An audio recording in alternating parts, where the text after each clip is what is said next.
context of English wise, it's all about predicting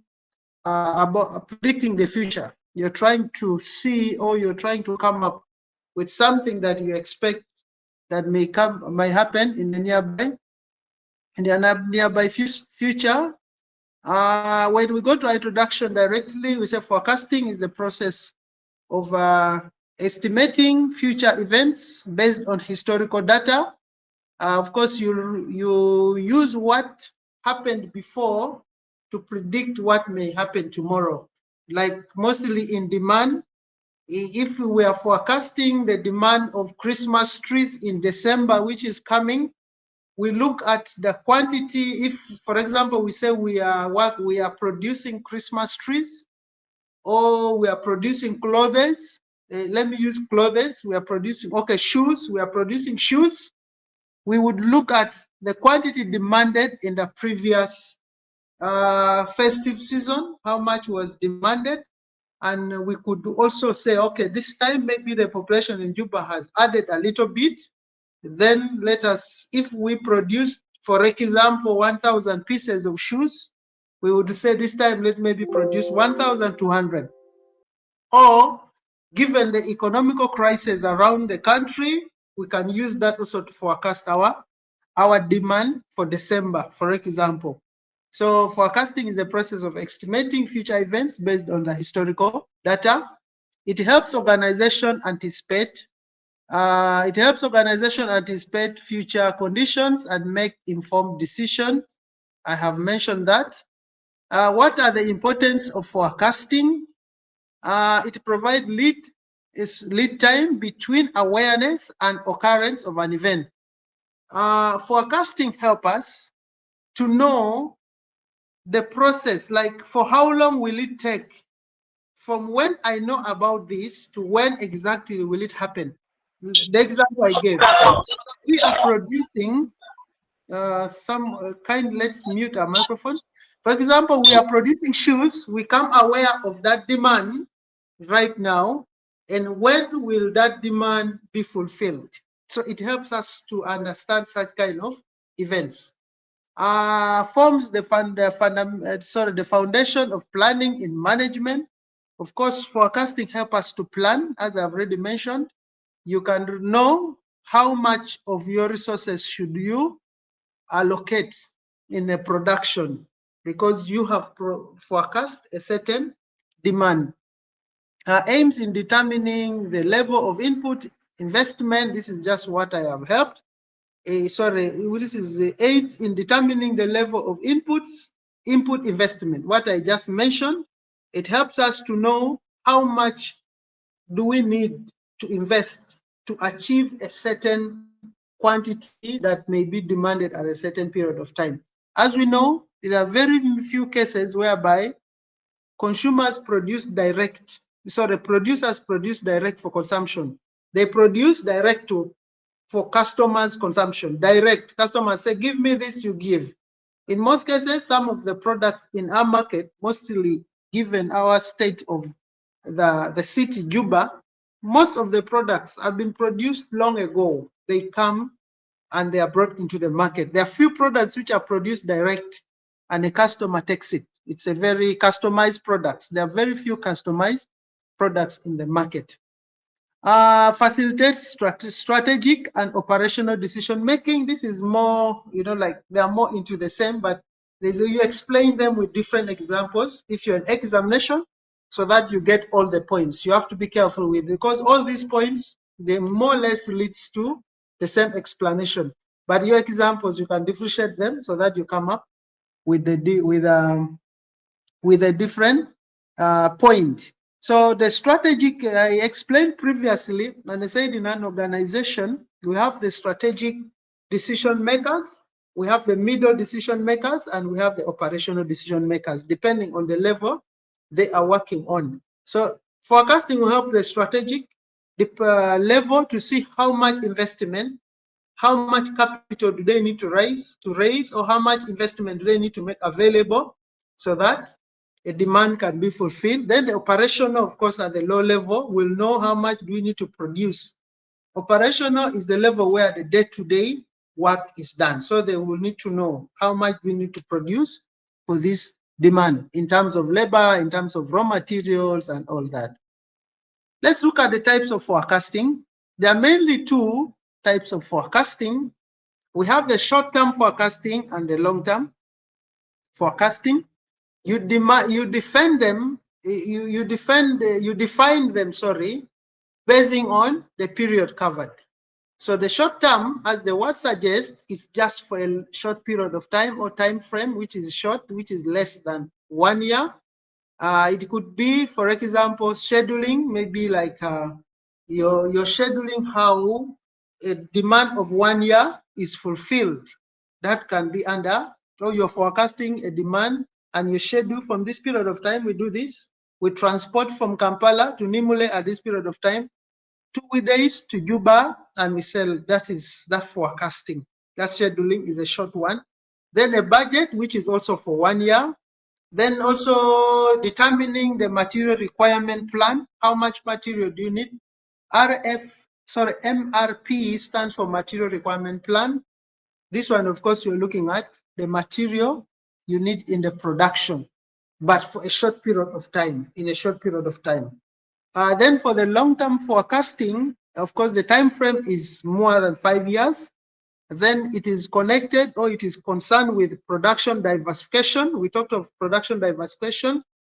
You need to diversify your product and maybe add something on it, or you expand the product to give more services. So in that way, for example, you're producing a juice that is only mango, so you need to bring in pineapple. Such kind of decisions, you need to, those ones, they fall under long-term diversification, because the production is not, the decision is not for 1 year. You aim to produce even more than 5 years. Then long-term sales forecasting also is under the long-term forecasting system. So when you want to forecast your sales, that one also, you aim to have it in a long period of time. Let's look at the elements of forecasting. We have the elements. These are factors that determine, or that determine our forecasting decision. We have the internal factors and, of course, the external factors. Internally, meaning within the organization, and they are controlled by the organization itself. Meaning external forces have no influence on your forecasting decision. Only within the forces within your control, within the organization. So here they say organization policies. Of course, those are internal factors. You have your policies on how you produce your product, how they should look like, and all that. Or policies like how should staff conduct themselves during the production of a certain product, all that. Those are internal factors from within. Then production capacity, how much capacity should you produce? Also, that is another factor which will also determine our forecasting decision. How much do you need to produce? How much resources do you need for this production? Then in terms of manpower, in terms of raw materials. Then also workforce capability, also, it's also another factor which also will determine that we need to take into consideration when we are doing our forecasting. We need to know how much workforce do we have, and can they be able to produce, or do we need to add more? We also need to look at that as an internal factor. When we look at the external factors, these are factors outside the boundaries of the organization, or outside. Some can be controlled or others cannot be controlled. But in most explanations, when they talk of external factors, they mostly look at the factors which we cannot control. But there are some factors outside the organization that we can control, but they are not within the organization. So those factors, we have the controllable ones and we have the non-controllable ones. With the controllable ones, we have the marketing strategies. Of course, this is another factor. How do we market this product after we have produced? Or what are the marketing strategies do we have available before we forecast the amount of products we have to produce? We say we need to supply shoes in December. how shall we meet the target of selling all the shoes in December? What strategy of marketing do we have? And remember, marketing is an internal is a organizational activity.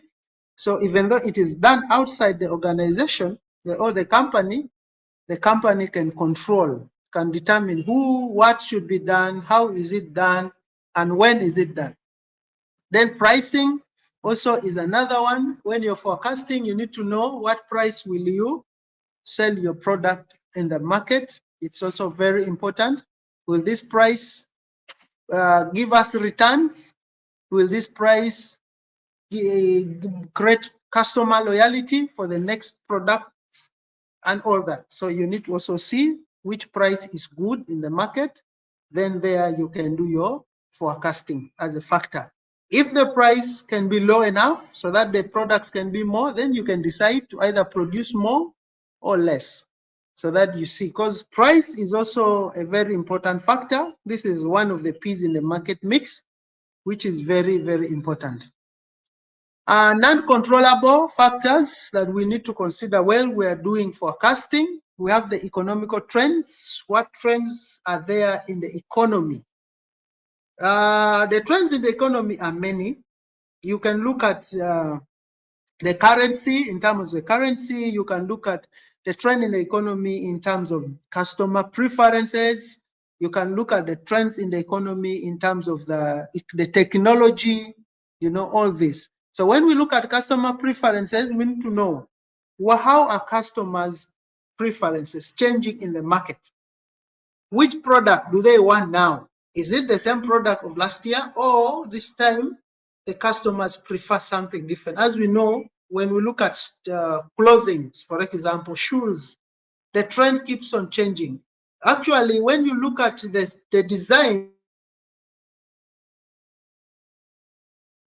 that passed years back, so the trend keeps on, there's a circle of the trend, it keeps on rotating. But when it comes back, it comes with a new input, something that was not there before has been included on that. If it's a shoe, if it's a cloth, a watch, a car, whatsoever it is. So the trend, the customer preference, if we look at customer preference in the economical trend, it can be, we need to know what are their preferences as a factor that is contributing in the economic trend. Government policies, what government policies are there upon the product you are forecasting? Government policies keeps on changing depending on the product and sometimes the influence from the international market. Also, governments sometimes adjust their policies to work together closely with their allies. As we see today with the many wars in the market today, you'll find a war in Israel can influence the consumption of a certain product, even in South Sudan. It depends anyway on the relationship between South Sudan and that country. So another policy can influence another policy. So the government policies will change. Not only that, even within the government keeps on introducing new policies depending on how the government wants the citizens to benefit. So as a forecaster, a producer who is into forecasting or who is forecasting his production, you really need to know the policies of the government. The policy may come soon. Will it affect my production? No, it will not affect the production. You need to know that. So that becomes also another element under external factors. Competitors, you need to know also what are the competitors up to in the market.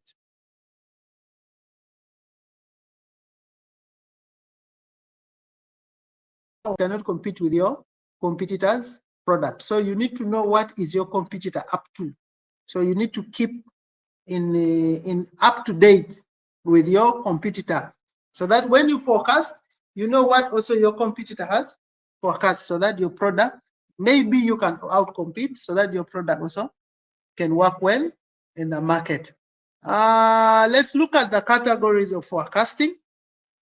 Forecasting, as we defined in the beginning, we said forecasting is based on past data, past information. That is where we base our forecasting. We look at the past data and it helps us to forecast. It could be the current data or the past data to help us to forecast. It could be data on sales, it could be data on customer trend, it could be data on customer preferences.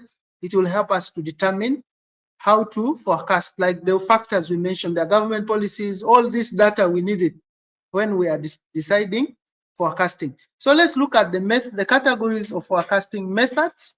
We have the quantitative methods and we have the qualitative methods. When we talk of the quantitative methods, dear students, we are looking at those methods.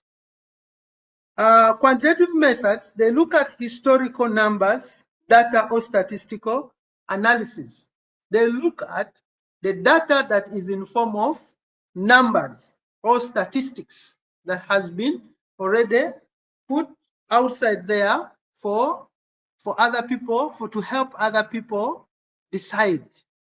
So under qualitative method, which I said is forecasting basing on the data, we have what we call the time series or extrapolative, and under that is estimating the demand or supply by extending unknown trends or curves or pattern. With the time series, we are using curves, trends, or patterns. How have something been, like the demand, how has it been going on in the past times according to curves? You can use curves, how demand, maybe let's give an example and we say we are forecasting the demand of shoes in December. We would use the data of how shoes have been selling from January, February up to today. Always there's a curve, there's a curve. Maybe January, the quantity raised maybe to 1,000. Then when it reached February, the curve, I could not draw the thing, but we are not new to the things. I know we are understanding what I'm saying because we are bachelor students. The curve was showing us that the curve raised to a quantity of 1,000 cells. Then when it reached to February, the curve dropped to maybe 900. Then when it reached March, the curve went to 4,000, that kind of movement of the curve.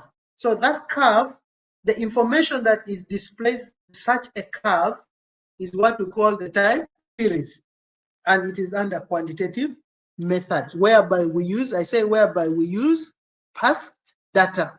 And with the time series, we use data that is in form of trends, in form of curves, or in form of patterns, changing patterns, steps. That. Then with the casual, these are just normal explanations that are full of relationship depending on variables. Depending on variables. These are just explanations of researchers. Someone just gives you a theory. I also gave some small explanation, and maybe you can get where to write. For example, under casual, we can say, we can create a variable and we say, for example, under that we say predict future trends basing on experts subject input, that is casual.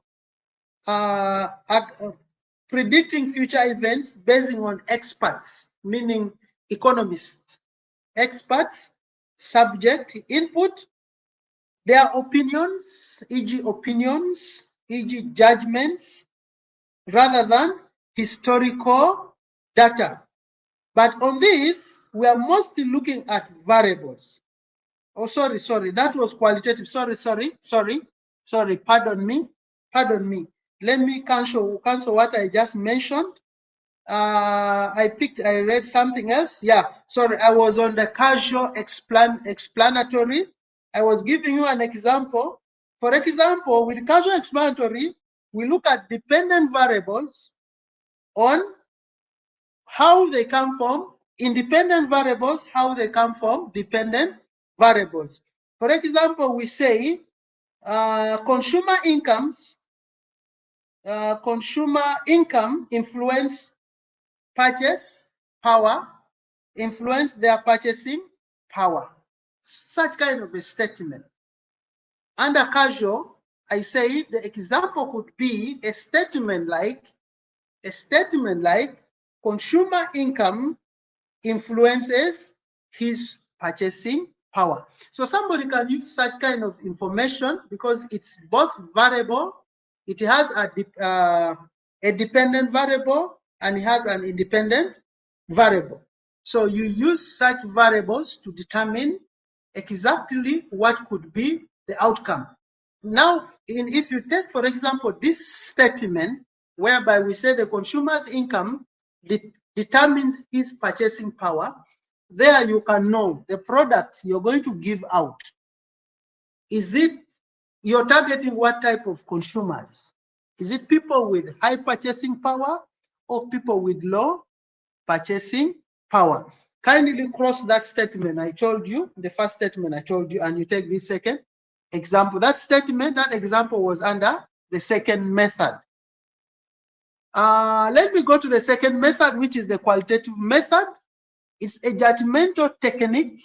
Under that, we have what we call the dolphin or the expert opinions, which I had already told you. This one, you depend on someone's ideas.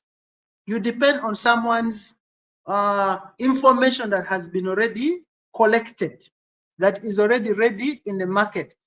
I said the quantitative, we are looking at data that is in form of curves and pattern and all that. So with the qualitative, we are looking at data that is in form of collected information or opinion of people.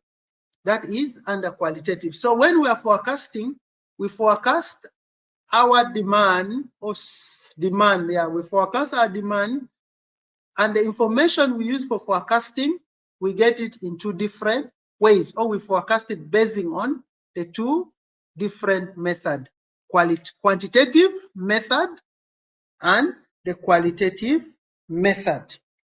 That is, I believe, very clear. You get more of these two methods mostly when in your research, that research topic, when you read through it, you will understand these methods clearly.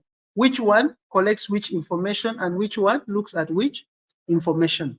It will help you also to build so much on this.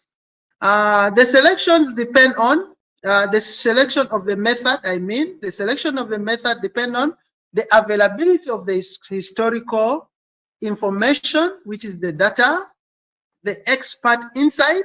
Then you can be able to choose which method you need to use among these two. Let's look at the time series as one of the method of forecasting under quantitative method. I said under quantitative, we have casual and we have time series. So let's look at the time series forecasting method. We're going to look at these methods, and these methods have calculations. I will see where I will stop, then I'll pick up from there. We have almost like one lecture left. So from there, we shall be able to recap all this. If our time is not enough, we can postpone the person who is supposed to present next week. Then we can use that time to finalize our lecture. Then the person will be pushed forward, depending on how we shall cover tomorrow, because the lecture is only 1 hour. And remember, from our guidance, we don't give in-depth. Though from my lecture, I realize I've been giving a lot. I'm supposed to just go brief. Then you, the student, are supposed to go in-depth. But thank God I was able also to go in-depth because I speak a little bit faster, and it has helped us to cover much. In under time series, we say time series is based on historical data, assumptions. Based on historical data, assumes the future is a continuation of the past. So you see some of these theories or some of these forecasting techniques or methods, some of them, they are unrealistic. Even you as a student, sometimes you read through it and you know that, no, this one, there's a problem. But because it's a thought of someone or it's developed by some economist, we just go with it like that. So it depends on historical data, and it assumes the future is a continuation of the past. The common modules under time series, they include the naive forecast, the simple moving average, the weight moving average, and the exponential smoothing. Let's look at the first one. If time will allow, I'll look at even the second one. The first one is small. Let me look if I can cover the two.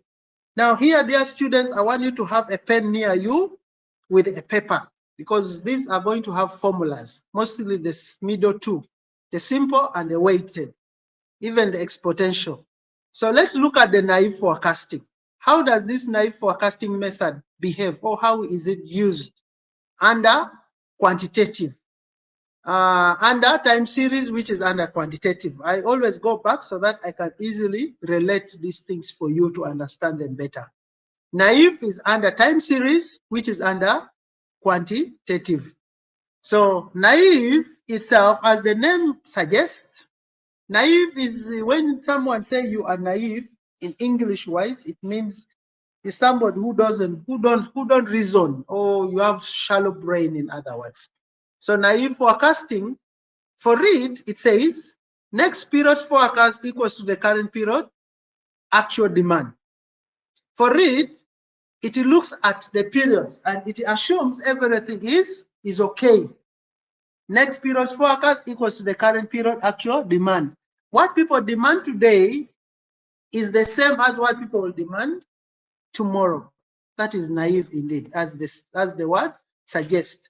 So for them, they assume if you produce 1,000 pairs of shoes last year for Christmas, this year you should also produce 1,000. Just like that, as naive as it is. October demand is 90, forecast for November will be also 90. That is naive. Let's look at the simple moving average. Now, with the simple moving average is whereby, allow me skip to where exactly I added some clip. These ones were, if you look at your lecture, these ones, I added them just smooth, just briefly. Let me explain it from my slide that I developed so that we can easily understand. Then I'll also come back and we get it also here. With the simple moving average, how do we calculate the simple moving forecasting system? It's a very simple system in a way that, yes, let me use the formula first before I go back. The formula for simple moving average is the time A, or the value of period, which is which is n. So you will get A stands for the actual, for the average time. So let's say this is January, this is February, okay? We are forecasting, okay? We want to forecast for December and we want to use a period of maybe 4 months, okay? Follow me very well.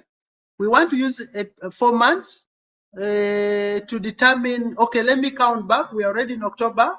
We shall use from July, August, September. June, July, August, September. Those are 4 months. And we want to, okay, let's predict for November. Then we shall use July, June, July, August, and September. And November. Let's use 5 for this example. I'm supposed to use 4. So we shall say this A is the average, or the amount for July. This one is for June, July, August, September, like that, if there are 4. For example, let's look at it down here. Let's say we are predicting for May, for example. Let me use the example so that it will be very easy. I want to do something practical, but let's use this. For example, we said data. We use the data for the past to determine the future. So we said the sales for the past 4 months. January, we sold, our sales were worth in dollars 125. February, we sold, our sales were 130. I wish you could write these things down. Oh, this video is still okay. This video will still be shared in your study portals and you will still get this example there. January is 125, February is 130, March is 141, April, our sales were 142. To forecast the month of May, we calculate the 4 months moving average, meaning, look at how we calculate. M is the month, and this is the amount, okay? We shall say, this is January. Hope you're seeing my cursor. This is January. The amount is already here. This is February, which is the month. The amount is here. This is March. The amount is here. And this is April. The amount is here. So for us to use how May is the price for May, for us to know which price, or for us to know how much sales we are going to make in May, if we are forecasting based on sales, how much did we sell? If we are forecasting sales, demand the same, you can use the totals of how much you supply, 1,000, blah, blah, blah. That means the dollar will disappear. You will say all these divide by the average number. As you can see here, this is, let's say this is M. Okay, let's say this is January, the amount. This is February, the amount, plus March, the amount, plus April, the amount, divide by the number of the months. So the answer you get will be the amount you will allocate for May. I think that is very clear. I'm repeating this again. All this up here is just explanation of this. This example here is not clear, totally, it's not clear. It's just a random responding to change and smoothness, responding to this the number, the smallest number, the biggest number, and this. These ones, let's not adopt this. Let's adopt this, which is more. This one is just the explanation of this. So this one is just, you read through it, you will see the same figures, the same explanation which I have put down here is the same explanation which I have put here. You need to ignore these brackets and this dividing figures. You need to ignore them. Those are errors. So you need to ignore them. Okay. So I'm repeating this again. For those who did not understand, I believe by that the time will end. Next time I'll begin with the next one, which is the weighing moving average. I said, for us to determine, let me use this. For us to determine, my cursor is here. Hope we are seeing that. For us to determine how much sales, we are forecasting sales here, not demand. We are forecasting. First, to forecast that at this month, in May, we are going to sell this much. We need to know how much did we sell in January. We add that to how much we sold in February. We add it to how much we sold in March. We add it to how much we sold in April. The total of these, we divide it by the number of the months, the way you see it here. January plus February plus March plus April, divide by the 4 months. Then the amount we get, even if we do the addition, you can just do the addition there. If you have a calculation near you as we conclude, you add. Someone with a calculation, let me interact on this so that we move together. Someone with a calculator, can you add this for us? Who is there with a calculator? Willie, you're there? Okay, then you're there with a calculator. Are you there with me, dear students? Simple moving average? Yes, Willie, yes. Can you add? Yes. Who is adding? You add 127, which is 125, which is our sales. Plus 130. Yes. How much did you get? Plus 141, right?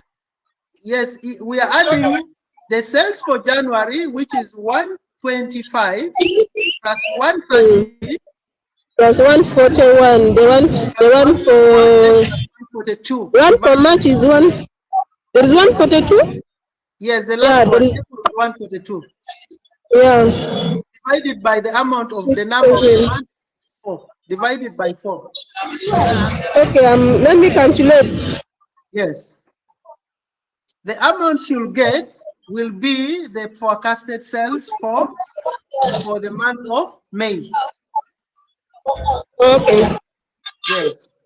125 plus 130 plus 141 plus 142 equals, the Yes. total is 538, then divide Five four. by 4. The total Yes. of the total number of the period Yes. divide by 4. It is 34, 134.5. Yes. So you round the 5, then you will get 135. 5. Yes. Yeah, So we are sure. sure our sales for May will be 135. 5. Yes. That is how we use the simple moving average system. So dear students, for the sake of time, allow me stop here because this one also will take us like more 15 minutes. So I better start it when we are all sorted together. I believe we have understood the two methods, the naive, the figure transfers. Then the simple average moving, this is the explanation. Then the calculation is here, and we have already understood. Please let me stop there for now. And I believe in the next lecture, I'll be able to recap. And if I don't recap, still we can still have another lecture. Thank you so much. Let me stop there for now. Thank you. Any question, anything to say in the 4 minutes as we close? If there is nothing, Mr. Samuel, thank you so much. And I wish you a very good day.